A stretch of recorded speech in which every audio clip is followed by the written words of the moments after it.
ಯಾರಿಗಾಗತ್ತೆ? ಬರೀ tennis player ಮಾತ್ರ ಆಗತ್ತಾ? ಟೆನ್ನಿಸ್ ಎಲ್ಬೋ ಅಂದ್ರೆ ನಮ್ಮ ಮೊಣಕೈ ಹೊರಗಡೆ ಭಾಗದಲ್ಲಿ ನೋವು ಆಗತ್ತೆ. ಅದು ಯಾಕಾಗತ್ತೆ? ಅಲ್ಲಿ ಒಂದು ಮಾಂಸಖಂಡ ಇರುತ್ತೆ, ಅದು ಸ್ವಲ್ಪ ಹರಿದಿರತ್ತೆ ಅಥವಾ ಊದ್ಕೊಂಡಿರುತ್ತೆ. ಈ ತರ ಟೆನ್ನಿಸ್ ಎಲ್ಬೋ ಆಗೋರ್ಗೆ ಏನಾಗುತ್ತೆ? ಅವ್ರಿಗೆ ಮೊಣಕೈ ಹೊರಗಡೆ ಭಾಗದಲ್ಲಿ ನೋವಿರುತ್ತೆ.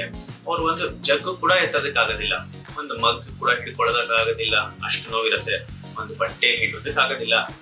ಟೆನ್ನಿಸ್ ಎಲ್ಬೋ ಬರೀ ಕ್ರೀಡಾಪಟುಗಳಿಗಾಗತ್ತಾ? ಇಲ್ಲ. ನನ್ನ ಕ್ಲಿನಿಕ್ ಅಲ್ಲಿ ಬರೋ 90% ಟೆನ್ನಿಸ್ ಎಲ್ಬೋ ಪೇಷಂಟ್ಸ್ ಗೃಹಿಣಿಯರು, ಲೇಡೀಸ್ ಮನೇಲಿರ್ತಾರೆ, ಯಾವತ್ತೂ ಏನು ಕ್ರೀಡೆ ಆಡಿರಲ್ಲ. ಟೆನ್ನಿಸ್ ಎಲ್ಬೋ ಯಾರಿಗೆ ಬೇಕಾದ್ರೂ ಆಗ್ಬಹುದು. ಬರೀ ಟೆನ್ನಿಸ್ ಆಡೋರ್ಗೆ ಅಥವಾ ಕ್ರೀಡಾಪಟುಗಳಿಗೆ ಮಾತ್ರ ಆಗತ್ತೆ ಅನ್ನೋದು ಖಂಡಿತ ಅಲ್ಲ. ಟೆನ್ನಿಸ್ ಎಲ್ಬೋಗೆ ಏನ್ ಟ್ರೀಟ್ಮೆಂಟು? ಟೆನ್ನಿಸ್ ಎಲ್ಬೋ ಆಯ್ತು ಅಂದ್ರೆ ಅದಕ್ಕೆ ಕೆಲವು ಮಾತ್ರೆ, ಮೆಡಿಸಿನ್ಸ್ ಇದೆ, ಕೆಲವು ಫಿಸಿಯೋಥೆರಪಿ ಅಂತ ಹೇಳ್ತೀವಿ, ಅದನ್ನ ಮಾಡ್ತೀವಿ. ಅದಕ್ಕೆ ಒಂದು ಸ್ಪೆಸಿಫಿಕ್ ಬೆಲ್ಟ್ ಬರುತ್ತೆ, ಆ ಬೆಲ್ಟ್ ರೆಸ್ಟ್ ತಗೊಳ್ಳಿ ಅಂತ ಹೇಳ್ತೀವಿ. ಇಷ್ಟೆಲ್ಲ ಮಾಡಿ ಕೂಡ ವಾಸಿ ಆಗಿಲ್ಲ ಅಂದ್ರೆ ಅದಕ್ಕೆ ಕೆಲವು ಇಂಜೆಕ್ಷನ್ಗಳು ಕೊಡ್ತೀವಿ ಆ ಮಾಂಸಖಂಡದೊಳಗೆ.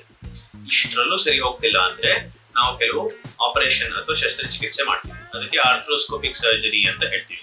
ಟೆನ್ನಿಸ್ ಎಲ್ಬೋಗೆ ಆರ್ಥ್ರೋಸ್ಕೋಪಿಕ್ ಟೆನ್ನಿಸ್ ಎಲ್ಬೋ ರಿಲೀಸ್ ಅಥವಾ ಟೆಂಡ್ ರಿಪೇರ್ ಮಾಡ್ತೀವಿ. ಅದು ಮಾಡಿದಾಗ ಆ ಪೇಷಂಟ್ ಎಲ್ಲ ಸರಿ ಹೋಗ್ತದೆ.